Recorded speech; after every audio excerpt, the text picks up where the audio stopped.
Bali, doon ako galing. Ito yung papasok doon sa lote nyo. Ito yung isa. Ito yung kadugsong na kalsada. So, lakad tayo.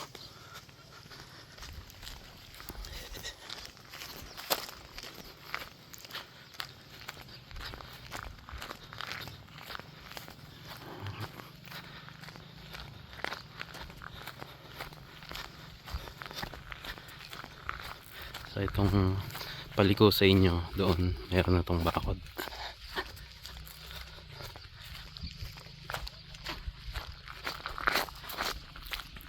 Tapos dito lumawak na yung paliko nyo. Dati masikip to eh.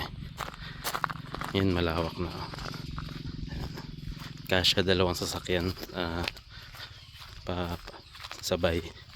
Pero yung kalsada o yung daan papunta mismo dun sa lote nyo. So ito siya. Ito yung 200 or 300 square meter na dati nang may bakod. So ito yung daan papunta dun sa lote nyo. Sa inyo ay nasa dulo. Yan. Yan yan. So ayan yung ito yung may dati nang may bakod na gusto nyo rin sanang bilhin sa inyong lote nyo. So ito yung pinakadaan nyo, right of way nyo. Ayan. So yan, pabalik naman tayo. So yan yung daan nyo. Most likely isang sasakyan lang ang kasya ang sabay. Pero yung paliko dito, yan, dalawang sasakyan kasya. So zoom out pa natin. Yan. Tapos pakaliwa naman yung palabas. Then sa pakanan, yan yung papunta pa dun sa ibang lote.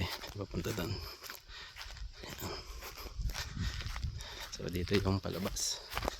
So yun, dun si Kim. Ito yung may mga lote pa dun. May mga bakod na rin.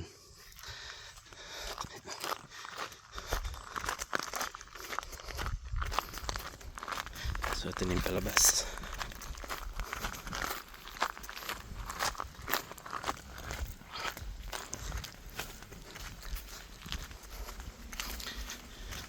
Ito sila nabenta na rin to pero wala pang bakod. Pero may kalabaw. Ito siguro nabenta na rin to. Ayan, tindaan. Pakaliwa yung palabas. Ayan, maisan sa tapat.